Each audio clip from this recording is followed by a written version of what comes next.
Welcome to the show, Brain Health, Unchaining Your Pain, and I'm really excited to talk to my friend Terry McDougall. Welcome to the show. Dr. Ruth, thanks for having me. I'm excited for our conversation today. I know we connected via the other Dr. Phil, so here we are. And Terry's got an amazing story to share. She's also author of her book, Winning the Game of Work, Career Happiness and Success on Your Own Terms, which I can really relate to, by the way, based on my career experiences. But for those that don't know Terry, she's an executive and career coach and CEO of Terry McDougall Coaching. She helps high-achieving professionals remove obstacles that keep them stuck so that they can enjoy more success and satisfaction in their lives and careers. And before becoming a coach, Terry was a long-time corporate marketing executive where she led teams, developed strategies, and advised senior leaders to drive business results. And she's author of, as I said, Winning the Game of Work, Career Happiness and Success on Your Own Terms. And she's also the host of the Marketing Mambo podcast, which I'm really excited to dive into. So welcome. Well, thanks, Ruth. Good to be here. So I'm really curious to know, what is it that you are super passionate about in life right now? I'm super passionate about helping people expand that sweet spot between their professional success and personal happiness. I encounter a lot of people who, you might look at them from the outside and say, oh, they look so successful. They've got a great job, great title, making a lot of money, nice vacations, etc. But they're paying an extremely high price for that, I call it quote unquote success, in terms of stress, burnout, anxiety, and sometimes even health and relationship problems. And it doesn't have to be that way. No. You can actually sort of be in the flow and have more impact at work so you can be successful without killing yourself, without being on that constant, grind of the hamster wheel. And what is it that you think keeps people on that?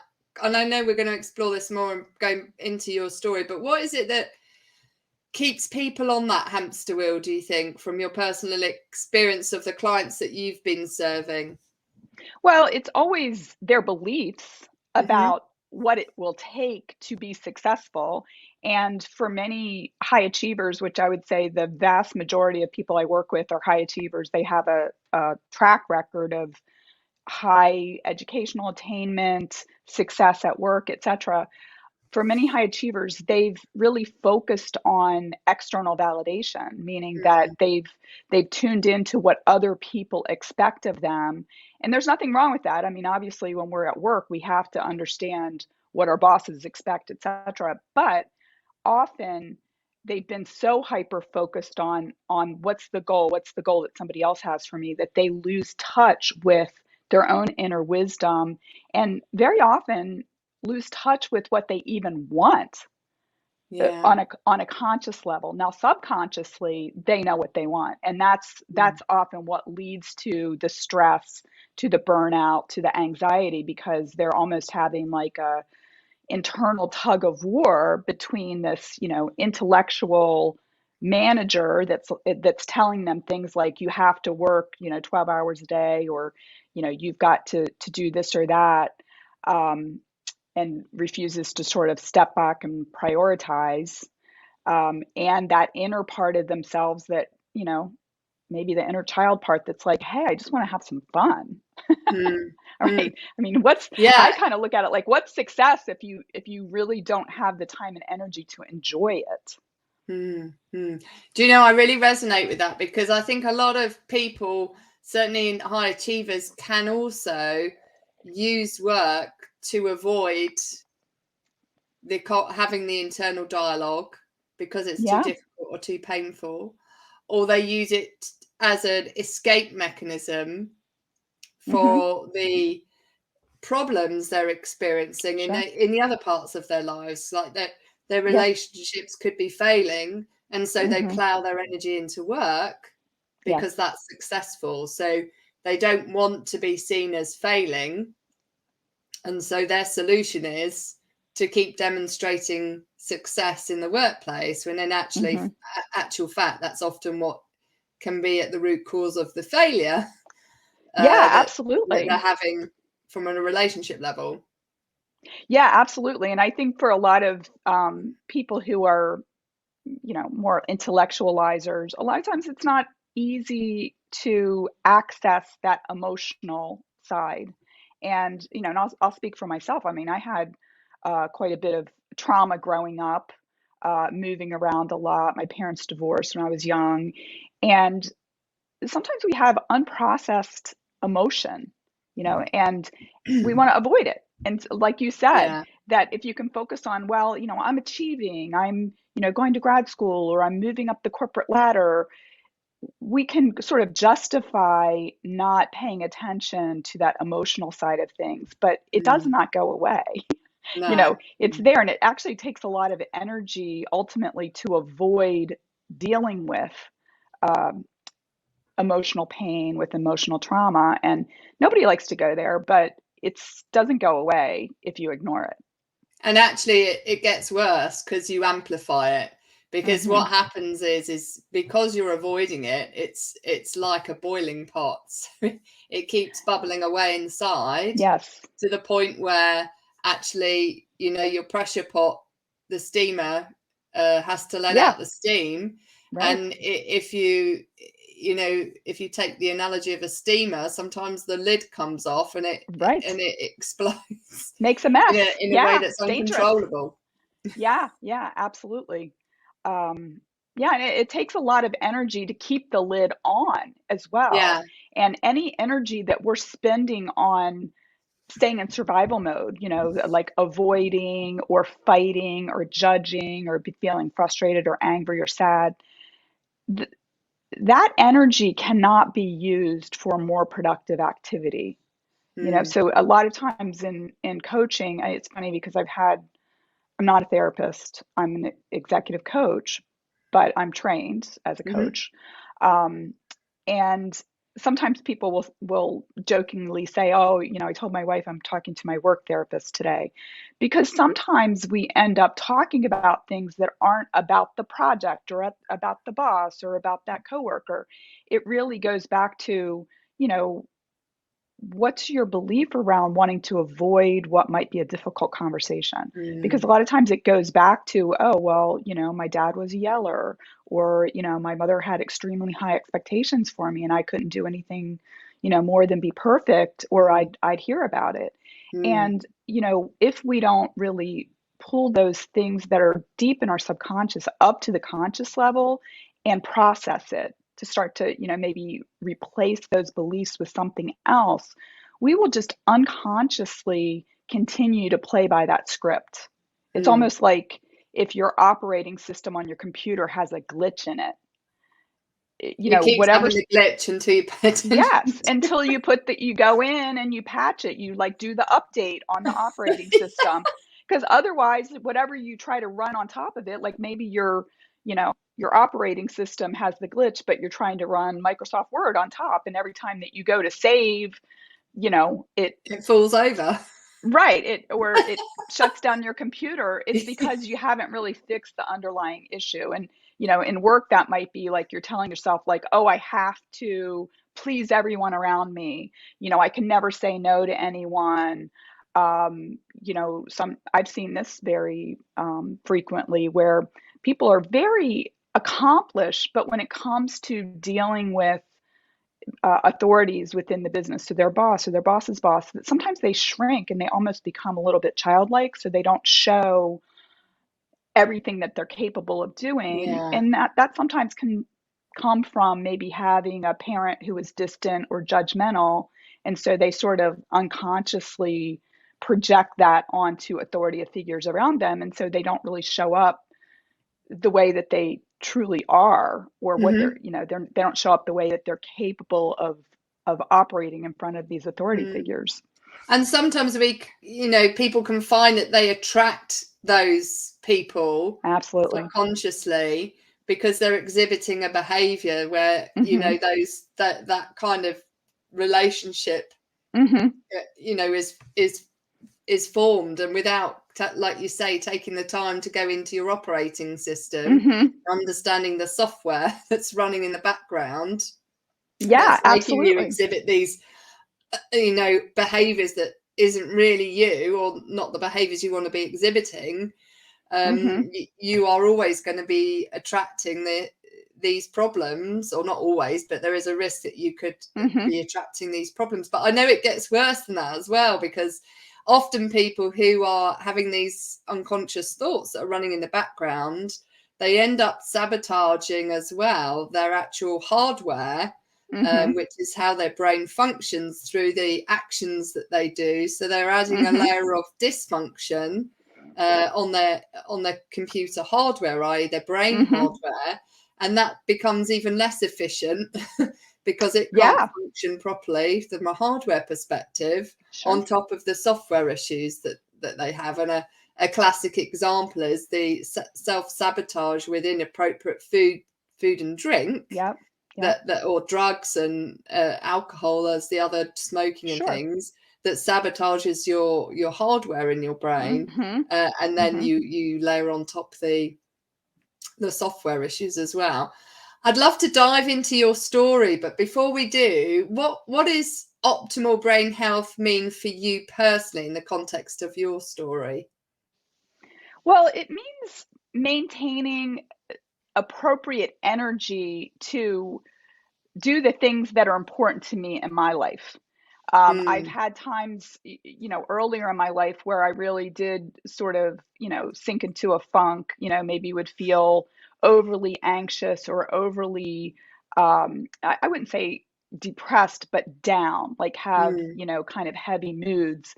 And back then, I didn't really realize that I had control over that. I mm, didn't, I would just sort of allow myself to kind of get pulled along with those subconscious beliefs until, over time, I realized that if I changed the way I thought, that my moods would change. And so I take a lot more responsibility for that now, when I used to sort of feel like a little bit more at a hostage of mm. of those moods based on my own thoughts. Yeah, and we don't get taught this, do we? I mean, I No. didn't learn this until I became a brain health coach myself. Hmm. How important listening to our thoughts, that in essence run our operating system, and thoughts drive our feelings, our emotions, and our emotions drive Hmm. our actions drive our connection to ourselves and to other people, and the whole environment or our surroundings really influence everything associated with how we show up and how we truly operate. And I love you mentioned that energy is so important from a brain health perspective. Rex Miller mentioned this in an earlier show, and it is fundamental for me personally as well, because we can put so much of our energy, as you said, into fighting emotions that we haven't addressed and trying to keep a lid Hmm. on, Yeah. and not leveraging the energy that we do have to embrace the emotions in a positive way. And I like to think of emotions like a wave. It takes a lot of energy to dive down and swim beneath the wave and avoid it. It's much more efficient when you use the wave and learn how to ride it, but you have to learn to ride it. So you have to learn when that wave, when that wave is coming. You have to know when that where it is in the context of the ocean of emotions. Yeah. So you have to know where it is, and how you can leverage its power to get you to where you want to go, and use it, because emotion is just a signal that is telling us that we need to do something, in order to dissipate some built up energy, whether that's emotional energy, physical energy, spiritual energy, or mental energy. But it's about that, using the energy to best effect. I'd love to dive into your story. Could you take me back to the time when your energy levels were really at their lowest point? And you can go back as far as you like. Oh my gosh. You know, Well, I'll just briefly talk about sort of my origin story, if you will, and then I can take you to a part where my energy level was at its lowest part. So I was born to very, very young parents. My mother actually had to Uh-huh. drop out of high school to have me, and that was I was what caused them to have to get married back Okay. in the 1960s. But my dad got a job with the American Telephone and Telegraph Company, AT&T, and he was on this work crew that traveled all throughout the Southeast and the US, burying the long distance cables. And Wow. because they were working, it was basically, just a constant series of construction projects. Mm-hmm. And some of those projects might be 2 weeks, some of them might be, 3 or 4 months. But Mm. I moved uh, 41 times by the time I was 11 years old. Wow. And most of those moves were before I started school, but still, there was constant upheaval and disruption. And even when I got into school, every year I went to a different school between kindergarten and fifth grade. And Wow. so there was just a lot of, you know, uh, disruption and so forth. And I think that there were some positive things that I learned during that time, how to be very self sufficient, how to size up situations quickly. But there were also some kind of self protective mechanisms that I learned. I mean, I think the flip side of being self sufficient is that I I wasn't really keen on, reaching out and making friends with other people because I kind Mhm. of knew on a certain level You that, couldn't. okay, I'm going to be gone in a few months, right? Yeah. And sometimes I was kind of lonely. It wasn't that I didn't make friends. I was always friendly Yeah. if somebody reached out to me, but I was a little more at the mercy of who decided that they were going to be my friend, which there was always somebody that would be like, oh, the new girl, I'm going to be her friend. But Yeah. there's a lot of things, and I look back, and the more I've told my story, the more I actually understand this myself. Um, there's a lot of things that it formed me in positive ways, and it also caused me to have some coping mechanisms that I've had to get over later in Hmm. my life. And I also want to touch on something that you talked about earlier with how we aren't taught to, really examine our thoughts and see how it affects us emotionally. You know, a lot of times, I mean, most of the time, we just sort of inherit a lot of habits that other people in our family have, and so when I Yeah. think back to, my childhood, my parents were so young. My mother actually turned 17 2 weeks after I was born. So she was Wow. so super young. Really She young. she had to drop out of high school after 10th grade to get married. It's so crazy. Um, but she wasn't even, really a mature adult. And so She's both of still a my parents, child from a yeah, she brain was health really, perspective. that's right. And she didn't have the benefit of perspective and learning, that comes with more mature parenthood. And so as a child, I probably didn't have the best role models to, they Mm. didn't understand some of these things themselves. And so they weren't really, modeling behavior, that I know my mother especially was a bit of a victim of her own emotional state, was often sort of Yeah. on an emotional roller coaster. So, And she would have been at just, yeah, irrespective of falling pregnant, that's when, right. as a kid, we're on a huge emotional roller coaster because that's when our emotional parts of our brain are highly active through that puberty period. When we're developing, especially around the sort of, 15 to 18 Hmm. era, where we're driven Yeah. by the need for connection, that overriding emotional need to connect with peers, Hmm. um, and the the unstable emotions and with all the hormones and everything else, which Yeah, she would have right. had even amplified And then she becoming a was parent. disconnected, because Yeah. she was, she was so young. And my parents bought a trailer, so whenever um it was time to move on to the next town, and it wasn't just always the next town, sometimes it might be a couple states away, Hmm. so um the like distance of the area that we moved, it was from, I think like Indiana all the way to Florida and a lot of the states in between. So it's a Wow. huge geographic area. It wasn't like, oh, let's go to the next town over and the next town over where you It might wasn't be able like a to 1 hour, 2 hour, visit. 4 hour drive. It No, was no. days. Yeah, yeah, exactly. Um, so anyway, I had to figure out a lot of things for myself. Let's just put it that Yeah. way. And a lot of times I kind of felt like my mother and I were kind of growing up together, Right. even when I was a teenager. Sometimes I kind of felt like I was a little bit older than she was. Yeah. But shifting to a time when I kind of had to face up to my own issues around, mental health and so forth. I was married. I was working full time as a marketing manager for a large bank. I had one child, and becoming a parent to that one child was pretty seamless. I was, my husband and I were totally in love with him, and just Hmm. everything was so great. And in fact, we, loved being parents so much that my husband kept saying, "When are we having another one? When are we having another one?" So we ended up having our second son. Um, about I'm trying to think. My oldest son was a year and 9 months old. So, basically Wow. I got pregnant when he was a year That's really old with, close.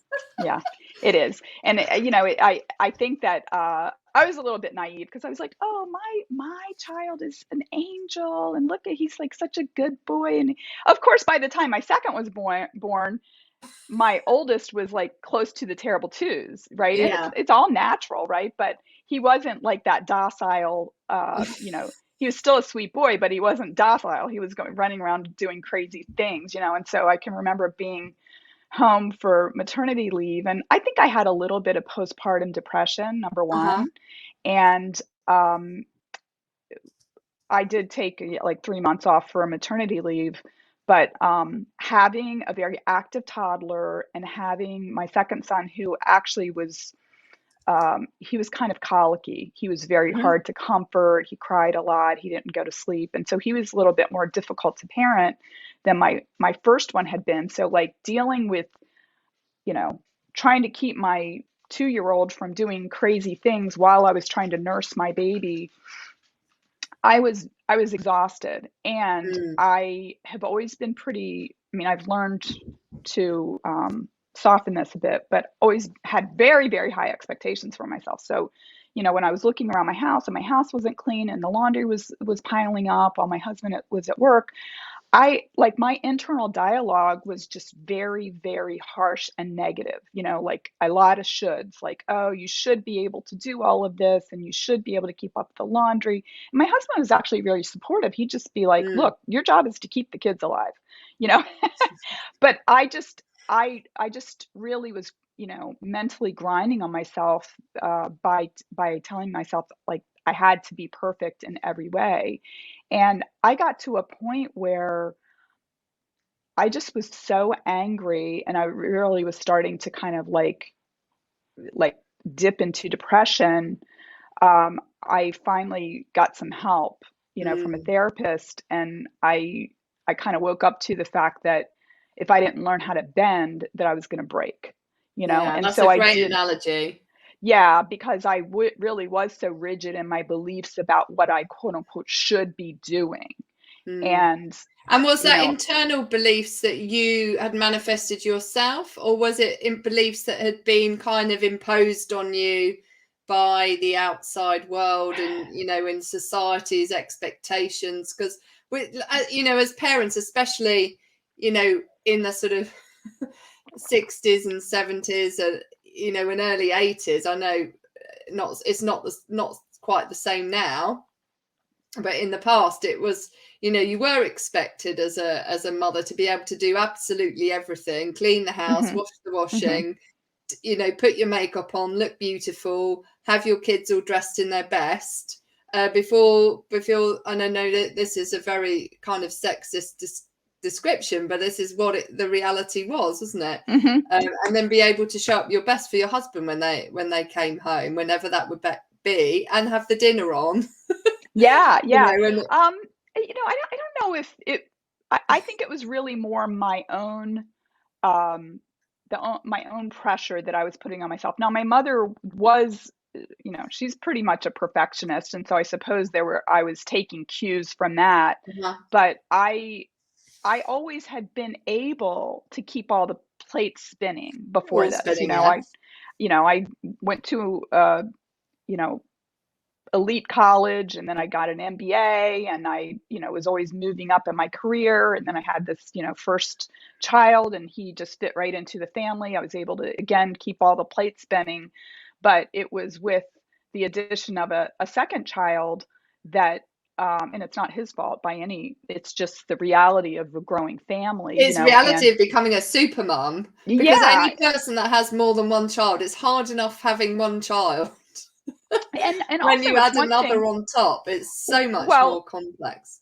absolutely. And a baby that is not mobile is relatively easy to care for. I mean, they cry a lot, and you have to kind of plan your schedule around their sleep schedule and so forth. Hmm. But when there's one child and two parents that are doting on that child, it's not as hard. But when you add a new baby, and then the older child is, becoming more independent. And I mean, I can't even tell you how many times I'd be like chasing my 2-year-old because he would, grab scissors and start running around the house. And I'd be trying to feed his brother. And then I'd be like holding the infant to my breast and running around chasing the other one. It's just like, And it I was, know my mum, I was the youngest of three, and uh-huh. my mum had two kids. My brother's 4.5 years old, and my sister's 7. And she Mm-hmm. couldn't breastfeed me because she said it was so disruptive. They wouldn't give her the Mm-hmm. opportunity to breastfeed me Yeah. because of the dynamic of the children's situation at home. Yeah. Yeah. I mean, it was interesting during that time because I projected my anger onto my husband, Yeah. um, because I suppose because I didn't understand that I had control over my thoughts at first. And it was, through going to see a therapist and then just making some very small steps. Like, for example, my husband and I actually started meeting for lunch. Like, when I went back to work, he and I would meet for lunch. We worked at different places, but we would meet for Yeah. lunch because we could actually, in some ways have little bit of a date, a lunch date, and have Yeah. time alone without, the overwhelming responsibility of these two little crazy boys that we had, and they were very, very active. And it's funny because at that time, or I have three sisters, and so when I got married and we started having children, I always thought I want to have more than two kids. But after having two sons, I had a massive yard sale and got rid of all of the baby stuff because I was like, oh my gosh, there's no way You're done. that I can do this. But I will tell you, I do have a third child, but she was born when my second one was 4.5 years old. Oh, And wow. so, Okay. once they were like older and, in school and preschool or regular school and potty trained and all of that, I was like, I could take a breath. And then we even at that point, it wasn't like we're having another child. We were like, oh well, let's just see what happens. And so we ended up having a third daughter, and she's like an angel. I mean, she's Ah. frustrating sometimes, and she's 18 now, but she was a very easy child. So after juggling those two crazy little boys, I was like, oh, okay, good. I get a, little daughter for me, but she's been a joy. Actually, all three of them are joy, but And did you finish your therapy before you had your third? Did that facilitate you to kind of take back control of your thoughts and then? yes, absolutely, absolutely. It there were a lot of things I had to accept. I mean, one of the other things that kind of had an impact on that was I was able to lose the baby weight after my first child pretty easily, but Mhm. after my second son, it didn't come off as easily, and I was Possibly because you were stressed and you held on to absolutely it. probably wasn't getting enough sleep. I might have Yeah. had a little hormonal imbalance, which I'm a little upset with the doctors because I can remember going in and telling them that I was feeling sort of listless, and they just were like, oh, well, you're new, new mom, and, of course you're going to be tired. And I wish that they would take that more seriously. I think now they finally are, but I think that that was part of it. I did learn my lesson. And by the time that during that time, I was really, again, judgmental of myself, as if I didn't have enough going on Hmm. for me to shame myself about not losing weight. And in fact, I wasn't buying new clothes that fit me, and so I didn't feel that good when I was going to work. My pants were just a little tight. And because I was like, oh, you don't just lose the weight, you can get back into these clothes. But when my daughter was born, a few years later, I just went out and bought some suits that were the right size. They were a couple sizes bigger than my normal size, Yeah. but at least whenever I went into work, I felt like I was put together. I felt like I Yeah. looked good. And that actually helped, right? Because then It makes a huge it difference. I makes a think we huge really difference. downplay the importance of how we feel physically Right. to how it makes us feel emotionally. I know when I was, at my largest, I felt awful in myself. I ended up Yeah. losing 27 pounds in weight. But Mm-hmm. when you do the mirror test and you look at yourself, whether you've got clothes on or not, and you don't feel like you're the you, Mm-hmm. it really has a big impact on you psychologically. It really does. And I think that we really need to treat ourselves as our best friends. I think there's way too many times when our internal dialogue is actually very harsh and very cruel, and we would Yeah, never speak to another human being the way that we will speak to ourselves inside, yeah. call ourselves names, criticize the smallest little thing, when in fact we'd probably never do that to anyone else. And I Yeah, really, we would never have that conversation with our best friend.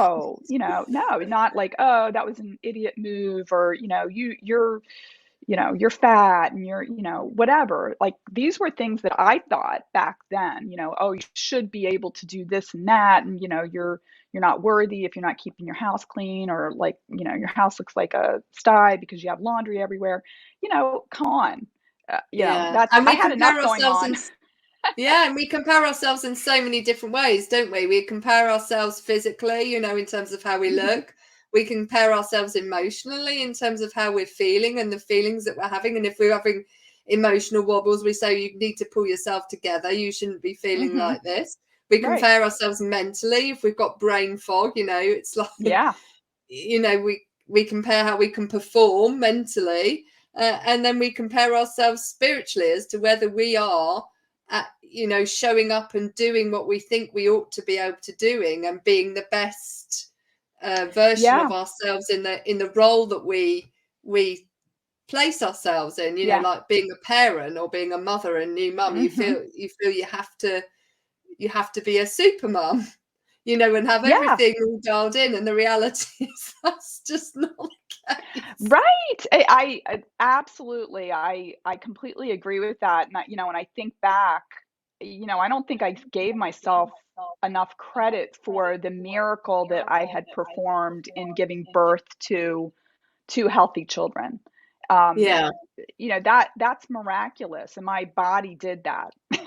But yet I was treating it as if I should still be able to just bounce back to what I was like when I was 25 years old, right? But that was a pre-pregnancy body, right? That's, once you've gone through these transformations, you've just evolved to something different, right? And I think that, and unfortunately, I think somewhat our society gives us as women messages that aren't the healthiest. But we as mm, women and as mothers can also um, support ourselves to say, like, I'm not going to buy into that, right? We can be selective about the external judgments and beliefs that we allow or that we embrace, right? And if we will just say to ourselves, like, hey, my body has performed a freaking miracle, you know and I'm gonna focus on that rather than the fact that I can't get into the same size jeans that I did 5 years ago.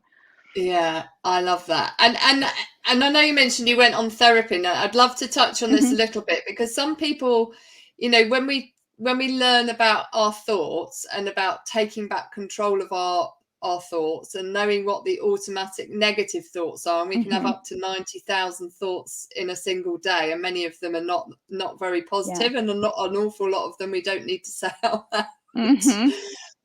How long did it take you to really take back control and learn the techniques with regards to understanding your self-talk and being able to control it?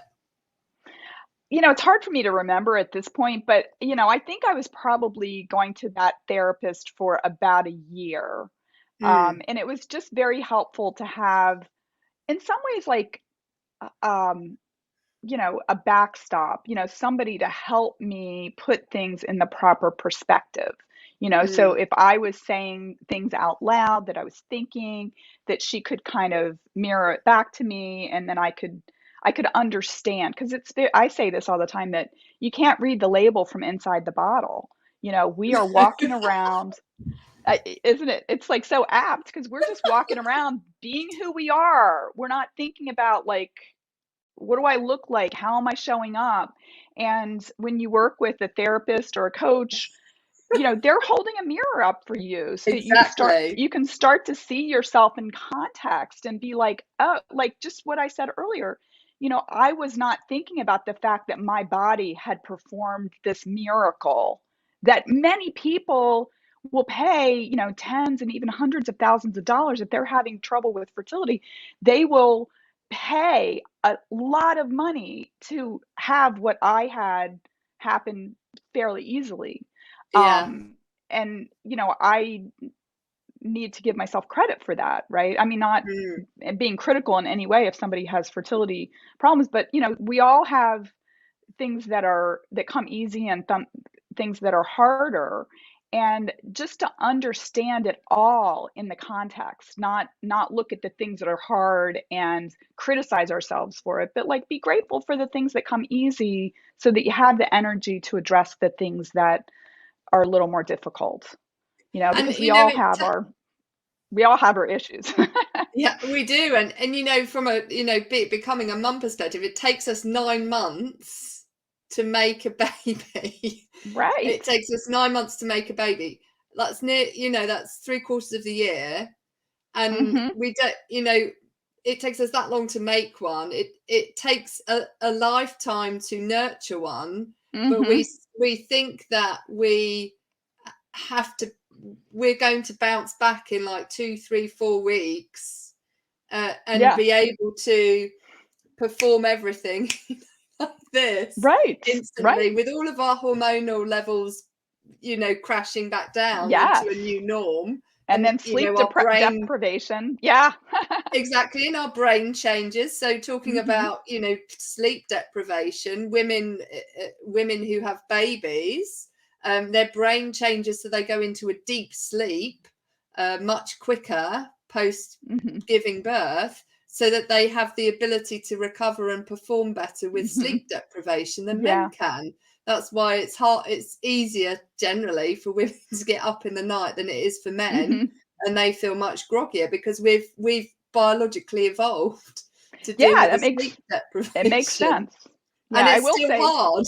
It's still hard. It is hard. I will say, though, that my husband was so kind. Like, he would get up and get my child and bring it to me to feed in the middle of the night. So, I still had to wake up to feed him, but I didn't have to get up. He would do that, which is sweet. And I encourage any of your listeners who are dads to do that for their wives, because it was a huge gift. I mean, he can get back to sleep pretty easily too. So he'd get up for 2 minutes and then be back snoring away next to me and the baby.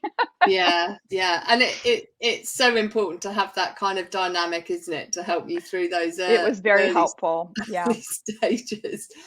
But I really, the fact that you took a year of therapy, it's just really testament to the fact that we don't learn how to manage our thoughts overnight. This is not an overnight process. It's not like pick up a manual or read a book and instantly you've got all the results. It's like picking up a book on how to become a parent. Yeah, and and expecting that to that's a just work, because it that's doesn't a work that really way. We have to learn it, we have to practice right. it, we have to, understand it, and it really takes time to learn how we can control ourselves. That's a very apt analogy about the parenting because, obviously parenting a baby is different from parenting a toddler is different than parenting a tween.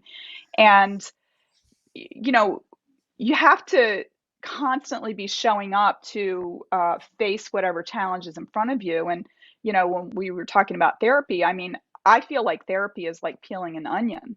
Yeah, I've typically, gone to therapy for a while, and then I feel like, okay, I've reached a place where I'm comfortable or I've addressed whatever the issue was. And then maybe a couple years later, I'm facing new challenges and I'll go back, and because I've incorporated everything that I learned into myself, but then maybe I'm meeting a new challenge. And so I go and get some help with that. And it's and really that's great. okay. And Yeah, I think I mean, I think it's the smart thing to do, right? Because exactly, I really agree, because therapy is not about because you're failing, it's because you want to be successful. right, It's you yeah, reach a bump in the road and you want somebody to lift you over it or navigate you around it in a way that yes, you don't know how to, and that's okay. That's okay. yeah. I ended up, there's somebody that I work with periodically now, and she's a therapist, but she also is a Reiki practitioner. Ah, And okay. I had gone to therapy for a while, and I mean, maybe some people can relate to this, that sometimes you have challenges that it's hard to get over and get past. And I can remember talking to one therapist and saying, "How long am I going to talk about this?" Because I just felt I got tired of hearing myself talk about the same topic. And she said, "Well, you're going to talk about it as long as you need to." And then somebody said to me, "Have you ever considered having energy work done?" And I was like, "What's energy Yeah, work?" But when we sort of like block our emotions, when we don't allow that energy to flow. Like I've heard people talk about emotions as energy and motion. And a lot yeah, of times we'll like bottle it up, right? We like you were talking earlier about like, oh, we're going to watch TV or we're going to overeat or drink or party or whatever, or work, workaholic. So I don't have to face the sadness or the anger or whatever.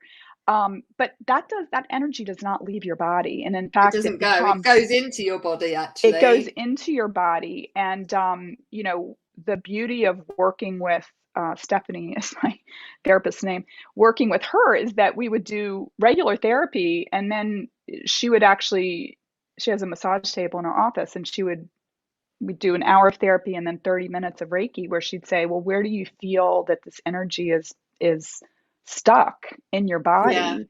I don't know how to explain Reiki, but I'm a little bit of a skeptical person, and I just remember the first time that she did it, she kind of put her hands above my head on the table, and the amount of heat that went through my body and like kind of connected with her hands was wow. kind of otherworldly. But I really credit her with helping me like discover and process a lot of like, I don't know, lumps of molten Energy.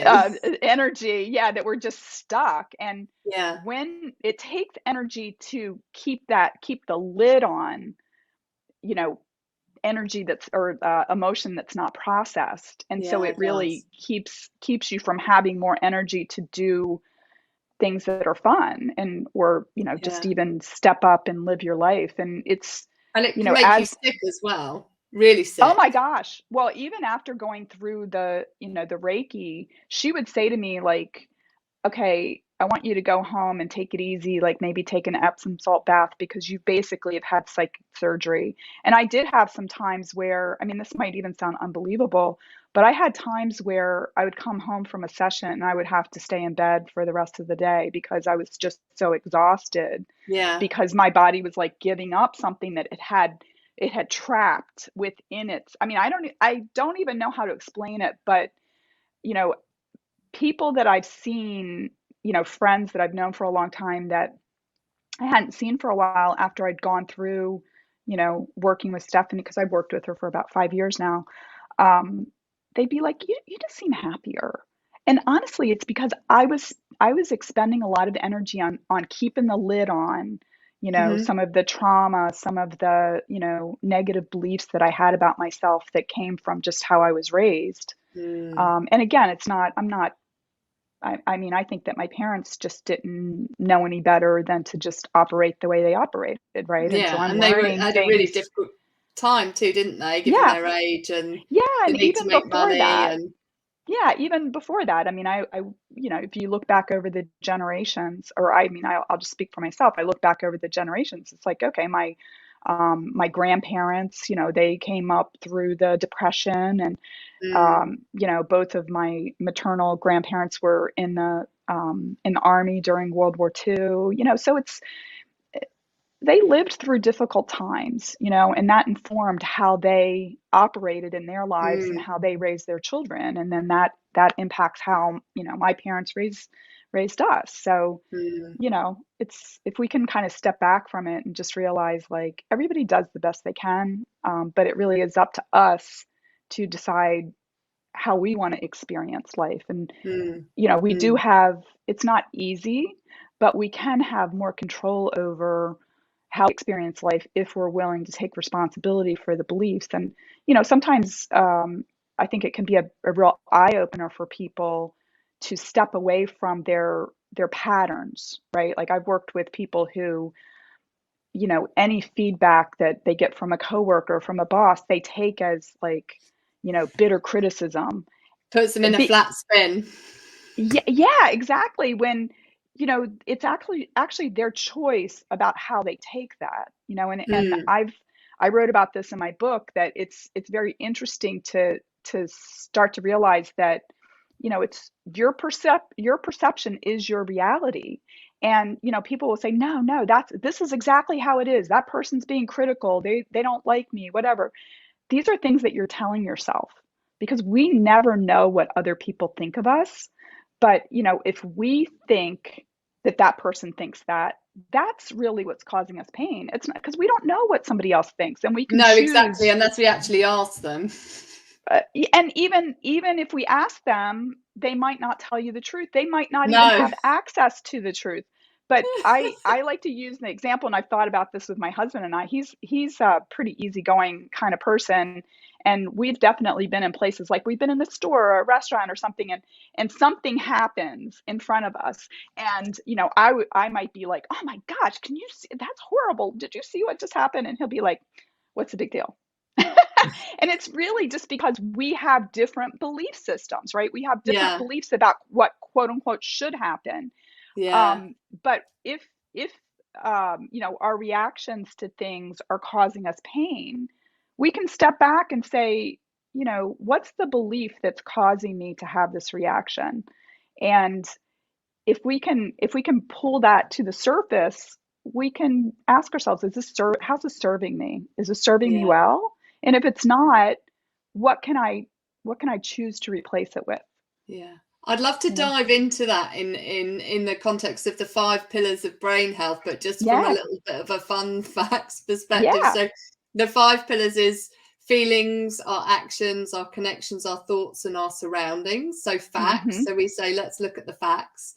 So the Hmm. first one is feelings. What's the funniest or most embarrassing thing that's ever happened to you? Oh my gosh. Um, well, I will tell you like a humiliating thing that happened to me, which actually was a huge pivot point in my career, was Okay. um, I was the right-hand person of the head of marketing for a division of the bank where I worked.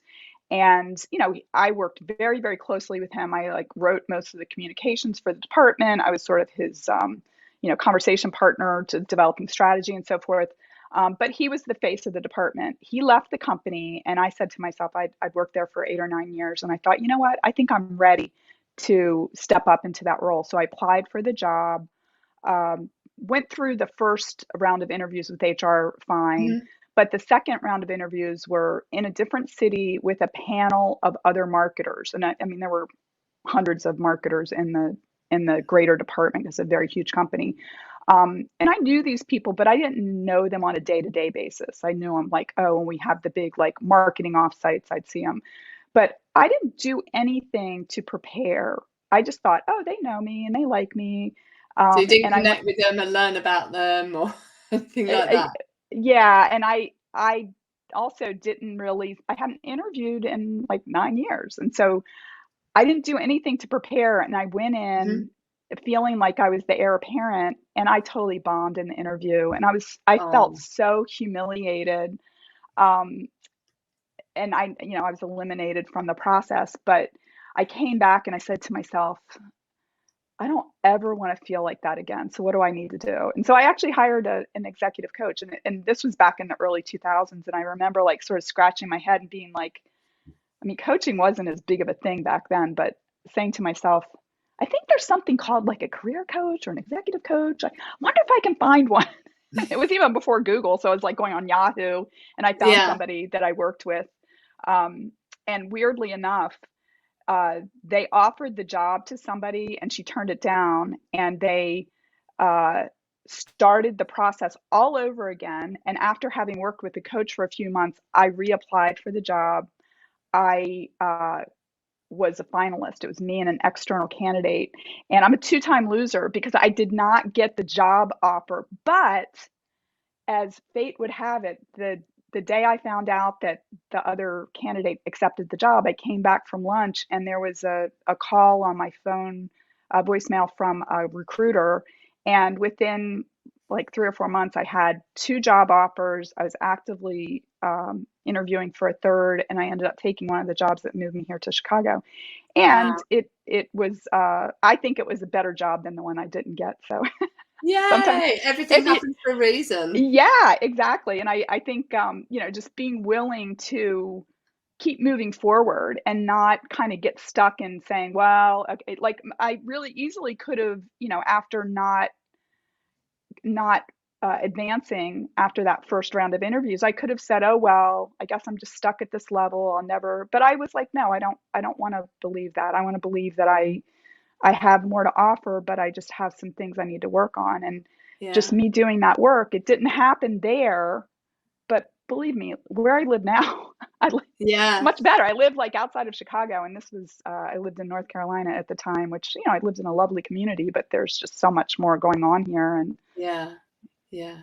And it's so important that we do give ourselves permission to ask for help, whether it's a yeah, coach or a therapist. And I myself, when I was going through a pivot moment, got an executive coach as well. And I was just thinking to myself, my goodness, why didn't I ask for this sooner?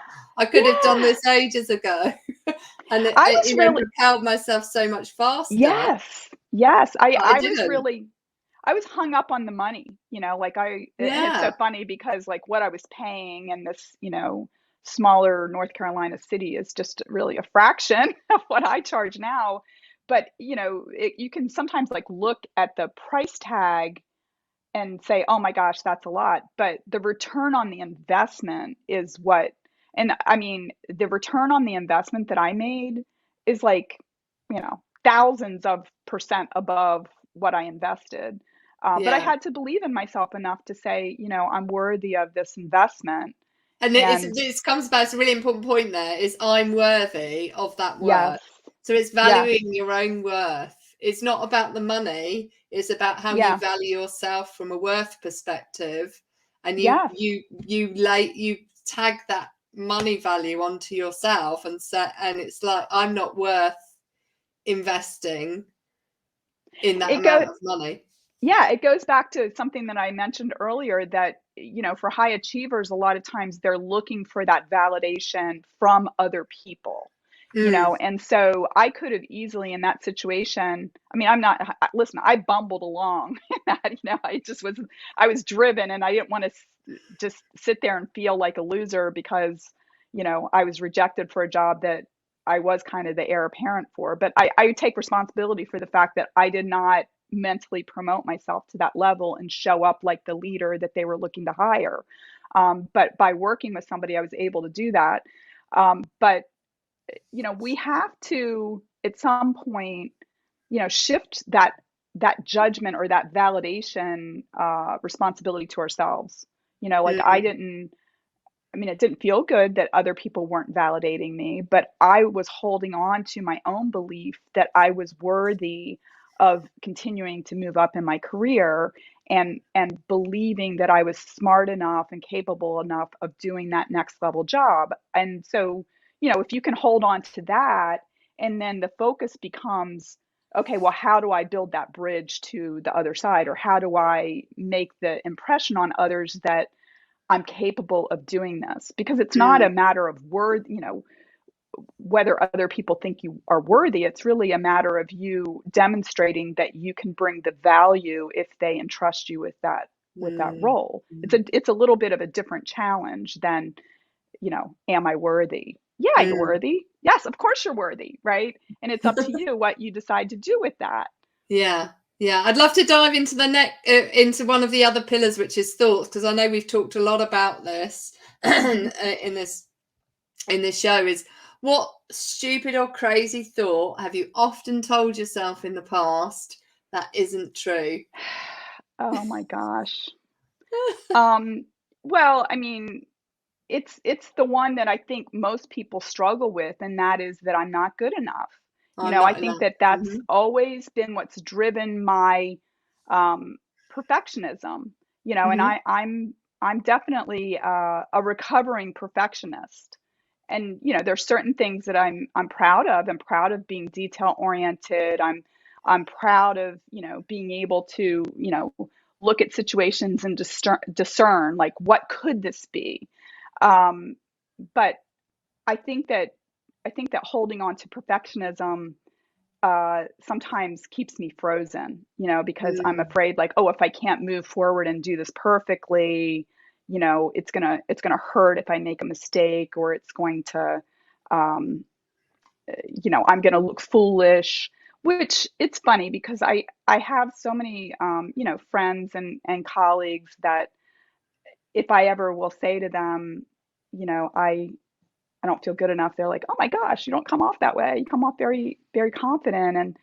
And, there's just always that little part, right? And I think that it's just important to be kind to that part, Absolutely. and not Absolutely. kind of chastise yourself and say, because I think in the past I would be very harsh with that part of me, and, Yeah. Well, really, yeah. yeah, and this show's all about brain health and unchaining your pain, and I'd love to dive into that. Is what one piece of advice would you give anyone who's kind of winning the game at work, but they've kind of got to a plateau and they've got this perfectionist Hmm. mentality, and maybe they've Yeah. not got into the recovering perfectionist space? What one Yeah. piece of advice would you give to somebody who's at that place? Well, what got you here is not going to get you there. Okay. Like, it's natural as we grow and as we advance at work that we're going to hit new plateaus. And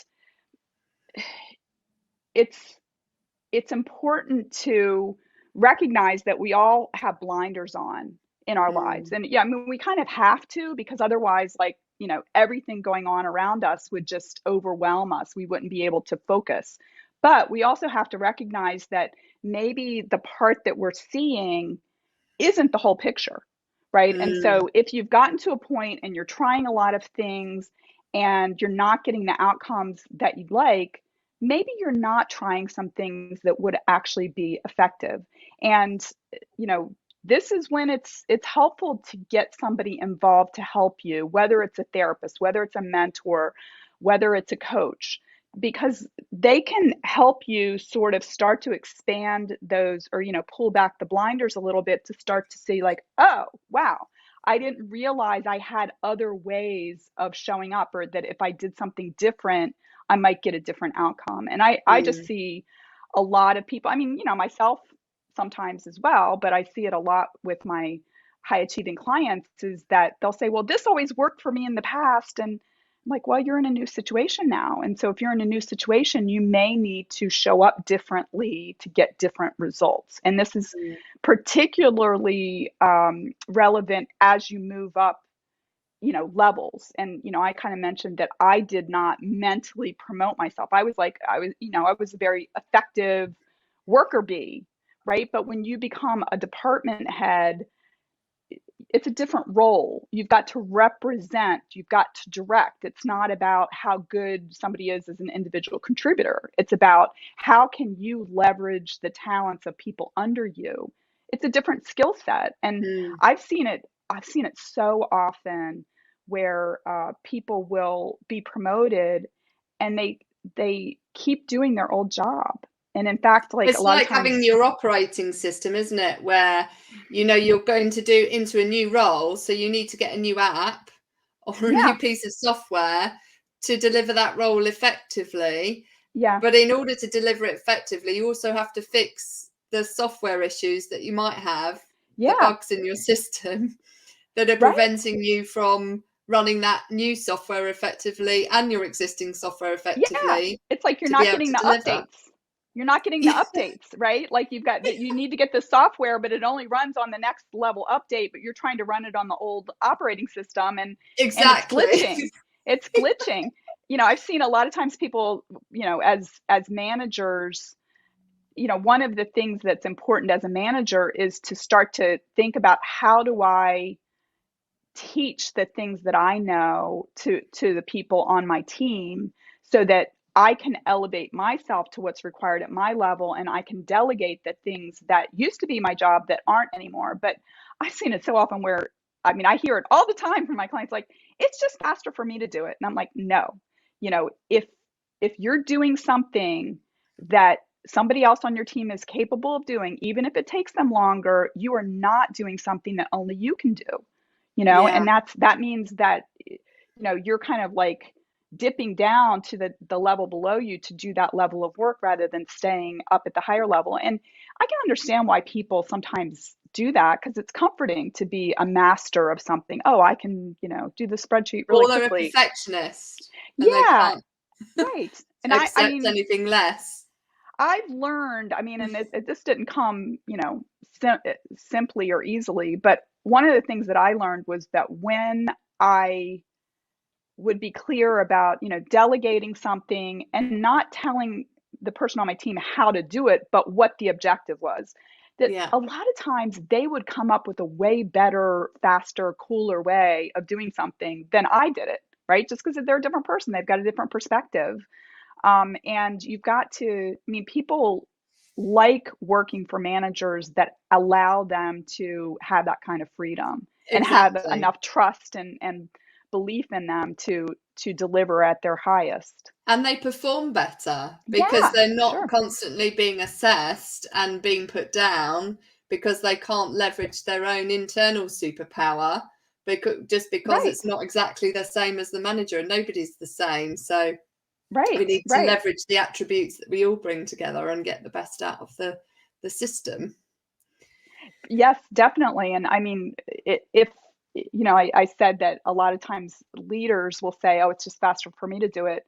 Probably the number one complaint of people who, if they have a complaint about their boss, it's that their boss is a micromanager, you know, Yeah. because, and I look at it like if somebody is micromanaging, you are sending a lot of kind of clear messages to the people below you that they're not good enough, that Yeah. you don't trust them. And they'll It, stop performing. They've done scientific studies where actually micromanagers, it doesn't matter how excellent your team are, the team will default to a lesser level of sure. performance based on They your will leadership style. So they it's will really vital to get the best out of your team is to give them permission to be them.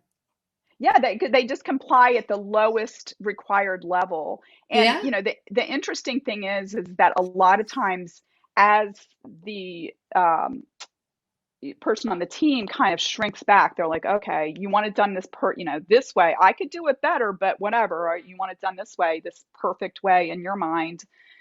That, you know, they're just delivering at the minimum, but because they're not giving more, a lot of times the leader will micromanage even more and even more, and really they need to kind of step out. I always say I use this whole idea of zooming in and zooming out. A lot of times when things aren't going the way that people want them to, they zoom in. Oh, I've got to do more. I've got to go faster. I've got to take on extra projects. And in reality, they need to zoom out and see the big picture, see the Yeah. dynamics of the situation that they're in, whether it's, you know, them personally as an individual contributor, or as a leader to understand, like, why are people doing this? It's the same as Oh, parenting though, isn't it? Because yeah, like as a parent, you can't teach your child to walk and do it for them. You have to right. give them permission to learn how to do it themselves. And yes, it might take them a bit longer, but ultimately, unless you allow that to happen, they're never going to get there. And it's the same, with any skill set. Your child is learning the process, but Hmm. eventually they become independent. But if you don't give them an opportunity to flourish and bring different ideas and different insights into the situation that you'd Hmm. never have even thought of, and my daughter always comes up with amazing comments and quotes, Right. is Yeah. you don't get that richer picture, you don't get that experience that you would otherwise have, allowing people to just be them. Exactly. And I think that, whether you're talking about a family or you're talking about a team, that if every person feels safe to bring their best, overall, you're going to have a higher level of performance. You're going to have a higher level of engagement and satisfaction if people feel like I can be myself and I can bring Yeah. my strengths to the table without feeling like I'm going to be criticized, or that Judged. something's going to be taken away from me and I'm going to be told I have to do it this other way. That Yeah. you know That's so important. Terry, it's been amazing talking to you. I know we could talk for hours. I think we should come back on the show. Such an interesting topic. How can people get hold of you? Well, they can go to my website, terrybmcdougall.com, and they can set up a free exploratory call if they want to learn more. I'm also active on LinkedIn, and my handle there is Terry B. McDougall. If you're interested in the topic of marketing or just, conversations with cool people, my podcast is Marketing Mambo, and it's at marketingmambo.net or on any of the platforms. And then finally, if you want to win at work, check out my book, Winning the Game of Work, on Amazon worldwide. Yeah, I love that. And I love your book, and it's so relatable for me. So do make sure you get that. Terry, it's been absolutely brilliant. I've loved our conversation. We've gone so many different places. And if there's anything I can do to support you and the clients you serve, then please, do just reach out, and I'm sure we'll be connecting again very, very soon. That sounds great, Dr. Ruth. It was so fun talking with you today. Thanks for having me. You're most welcome. And just remember, everyone, this show is all about brain health and unchaining your pain. You're not stuck with the brain you have. As Terry's mentioned, you have the power to make it better, and we're here to show you how. Now there is a message from our sponsor. I really hope you enjoyed that conversation. Thank you so much for listening.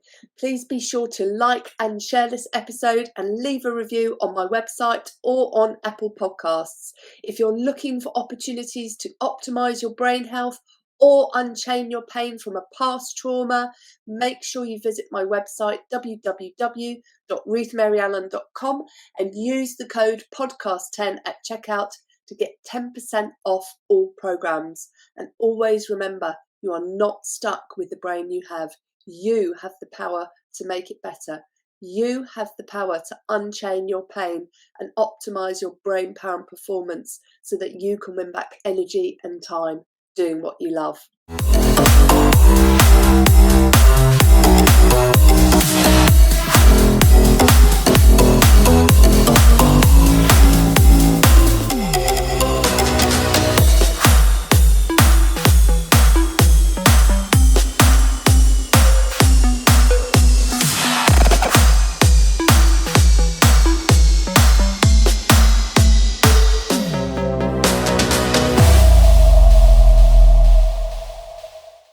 Each episode of Brain Health Unchaining Your Pain with Dr. Ruth Allan is for educational and demonstration purposes only.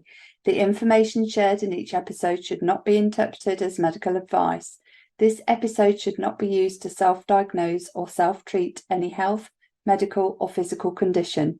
Do not use this episode to avoid going to your healthcare professional or to replace the advice they give you.